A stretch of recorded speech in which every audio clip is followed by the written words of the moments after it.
ನಮಸ್ಕಾರ ಸ್ನೇಹಿತರೆ. ಇವತ್ತು ನಾವು ಗಣಿಕೆ ಸೊಪ್ಪು ಪಲ್ಯ ಹೇಗೆ ಮಾಡೋದು ಅಂತ ನೋಡೋಣ. ಗಣಿಕೆ ಸೊಪ್ಪು ಇದು ನಮಗೆ ತೋಟದಲ್ಲಿ ಸಿಗುತ್ತೆ, ಇಲ್ಲ ಮೇ ಬಿ ಮಾರ್ಕೆಟಲ್ಲೂ ಸಿಗುತ್ತೆ. ಬಟ್ ಇದಕ್ಕೆ ತುಂಬ ಮೆಡಿಸಿನಲ್ ವ್ಯಾಲ್ಯೂಸ್ ಇದೆ. ಇದು ಚೆನ್ನಾಗಿ ವಾಶ್ ಮಾಡಿ ಕಟ್ ಮಾಡ್ಕೋಬೇಕು. ನಾವು ಪಲ್ಯಕ್ಕೆ ಹೇಗೆ ಸೊಪ್ಪು ಕಟ್ ಮಾಡ್ಕೊಳ್ತೀವಿ ನಾರ್ಮಲಾಗಿ, ಅದೇ ರೀತಿ ಇದನ್ನು ಕಟ್ ಮಾಡ್ಕೊಳ್ತೀವಿ.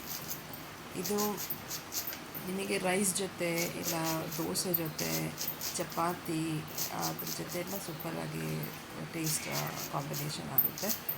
ಮತ್ತು ಏನಾದರೂ ಕೆಮ್ಮಿದ್ರೆ ಜ್ವರ ಇರೋರಿಗೆಲ್ಲ ನಾವು ಇದು ಕೊಡ್ತೀವಿ ಯೂಶ್ವಲಿ.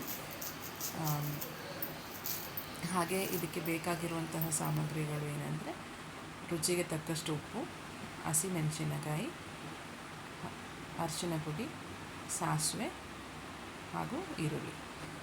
ಕುಕ್ಕಿಂಗ್ ಆಯಿಲ್ ಒಂದು 2-3 ಟೇಬಲ್ ಸ್ಪೂನ್ ಮತ್ತು ಗ್ರೇಟೆಡ್ ಕೋಕೋನಟ್.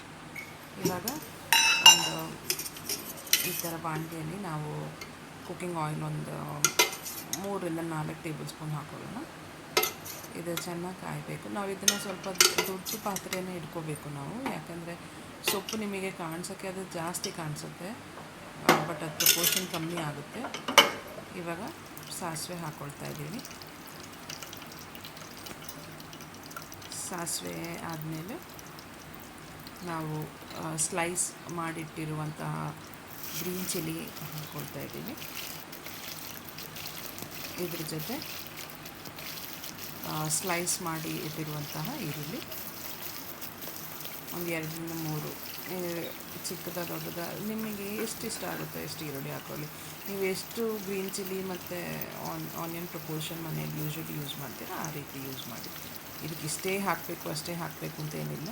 ಮತ್ತು ಗ್ರೀನ್ ಚಿಲ್ಲಿ ನಿಮಗೆ ಮನೇಲಿ ಇಷ್ಟ ಇಲ್ಲ ನಿಮಗೆ ಯಾರಿಗೂ ಬೇಡ ಅಂದರೆ ನೀವು ರೆಡ್ ಚಿಲ್ಲಿ ಹಾಕೋಬೋದು, ಕೆಂಪು ಮೆಣಸಿನ ಪುಡಿ ಹಾಕೋಬೋದು. ಇದೇನು ಆದರೆ ಗ್ರೀನ್ ಚಿಲ್ಲಿ ಹಾಕಿದ್ರೆ ಒಂಥರ ಟೇಸ್ಟೇ ಬೇರೆ, ಅದಕ್ಕೆ ನಾವು ಗ್ರೀನ್ ಚಿಲ್ಲಿ ಹಾಕ್ಕೊಳ್ತೀವಿ. ನಮ್ಮ ಮನೇಲಿ ಎಲ್ಲರಿಗೂ ಓಕೆ, ಅದಕ್ಕೆ ಗ್ರೀನ್ ಚಿಲ್ಲಿ. ನಿಮ್ಮ ಮನೇಲಿ ಗ್ರೀನ್ ಚಿಲ್ಲಿ ಬೇಡ ಅನ್ನೋರಿಗೆ ಬೇಡ. ಇವಾಗ ನಾವು ಕಟ್ ಮಾಡಿರೋಂತಹ ಕಾಕೆ ಸೊಪ್ಪನ್ನು ಹಾಕ್ಕೊಳ್ತಾ ಇದ್ದೀವಿ. ನೋಡಿ, ಇವಾಗ ನೀವು ನೋಡ್ತಾ ಇರ್ಬೋದು, ಇದು ಏನು ನಾವು ಪಾತ್ರೆ ಇಟ್ಟಿದ್ದೀವಿ ಇದನ್ನು ಬೇಯಿಸ್ಕೊಳ್ಳೋಕ್ಕೆ, ಅದರಲ್ಲಿ ಫುಲ್ಲಾಗಿ ಕಾಣಿಸುತ್ತೆ. ಬಟ್ ಅದಾದಮೇಲೆ ಲಾಸ್ಟಲ್ಲಿ ನೀವು ನೋಡ್ಬೋದು ಅದು ಎಷ್ಟಾಗುತ್ತೆ ಅಂತ. ನಾವು ಇಷ್ಟೇನಾ ಅಂತ ಅಂದ್ಕೊಳ್ತೀವಿ. ಸೊ ಇವಾಗ ಹಾಕಿದ್ದೀವಿ ಇದನ್ನು ಕಾಕೆ ಸೊಪ್ಪು.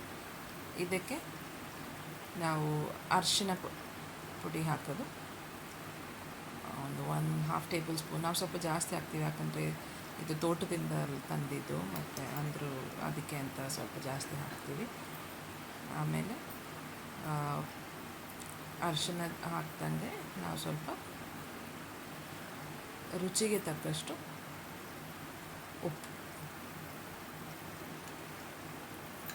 ಎಷ್ಟು ಬೇಕಷ್ಟು ಒಂದು ಅಂದಾಜು ಮೇಲೆ. ಮತ್ತು ಸೊಪ್ಪಿಗೆ ನೀವು ಯಾವಾಗಲೂ ಅಷ್ಟೇ ಸ್ವಲ್ಪ ಉಪ್ಪು ಕಮ್ಮಿನೇ ಹಾಕಿ ಯೂಶ್ವಲಿಂದ, ಯಾಕಂದರೆ ಅದು ತುಂಬ ಉಪ್ಪು ಹಿಡಿಯುತ್ತೆ. ಸೊ ಉಪ್ಪನ್ನು ಸ್ವಲ್ಪ ಕಮ್ಮಿನೇ ಹಾಕ್ಕೋಬೇಕು. ಇದನ್ನು ಚೆನ್ನಾಗಿ ಮಿಕ್ಸ್ ಮಾಡಿ ಒಂದು 5ರಿಂದ 7 ನಿಮಿಷ ಇದು ಬೇಯಬೇಕು. ನೀವು ಏನು ನೀರು ಸೊಪ್ಪನ್ನು ವಾಶ್ ಮಾಡೋಕ್ಕೆ ಯೂಸ್ ಮಾಡಿರ್ತೀರ ಅದನ್ನು ತೆಗೆದು ಸಪ್ರೇಟಾಗಿ ಇಟ್ಟಿರ್ತೀರ, ಅದೇ ಸಾಕು. ಇದಕ್ಕೆ ಸಪ್ರೇಟಾಗಿ ನೀರು ಮಾತ್ರ ಹಾಕೊಳ್ಳೋಕ್ಕೆ ಹೋಗಬೇಡಿ. ಅದರಲ್ಲೇ ನೀವು ಅದನ್ನು ಸಿಮ್ ಫ್ಲೇಮಲ್ಲಿ ಚೆನ್ನಾಗಿ ಮಾಡಿಸ್ಕೊಳ್ಳಿ. ನೋಡಿ, ಇವಾಗ ನಾವು ಎಷ್ಟು ಹಾಕಿದ್ವಿ ಅದು ನೋಡಿ ಎಷ್ಟು ಕಮ್ಮಿ ರೆಡ್ಯೂಸ್ ಆಗಿದೆ ಅಂತ ನೋಡಿ ಅಲ್ಲ. ಒಂದು ಸ್ವಲ್ಪ ಹೊತ್ತು ಕ್ಲೋಸ್ ಮಾಡಿ ಇಡೋಣ. ನೋಡಿ, ಇವಾಗ ಇಷ್ಟ ಆಗಿದೆ, ಎಷ್ಟು ಅಂದರೆ ಆಗಿದೆ ಅಂತ ಅರ್ಥ. ಇವಾಗ ಇದನ್ನು ಚೆನ್ನಾಗಿ ಮಿಕ್ಸ್ ಮಾಡ್ಕೊಳ್ಳಿ. ಮಿಕ್ಸ್ ಆದಮೇಲೆ ಗ್ರೇಟೆಡ್ ಕೋಕೋನಟ್, ತುರಿದಿರುವಂತಹ ಕೋಕೋನಟ್ ಒಂದು ಅಂದಾಜು ಹಾಗೆ ಒಂದು 4 ಟೇಬಲ್ ಸ್ಪೂನಷ್ಟು ಹಾಕ್ಕೊಳ್ಳಿ. ಚೆನ್ನಾಗಿ ಮಿಕ್ಸ್ ಮಾಡಿ ಆದಮೇಲೆ ಇದನ್ನು ಸಿಮ್ ಫ್ಲೇಮ್ನ ಸ್ಟಾಪ್ ಮಾಡಿ ಸರ್ವ್ ಮಾಡಿ, ಊಟ ಮಾಡಿ, ಎಂಜಾಯ್ ಮಾಡಿ.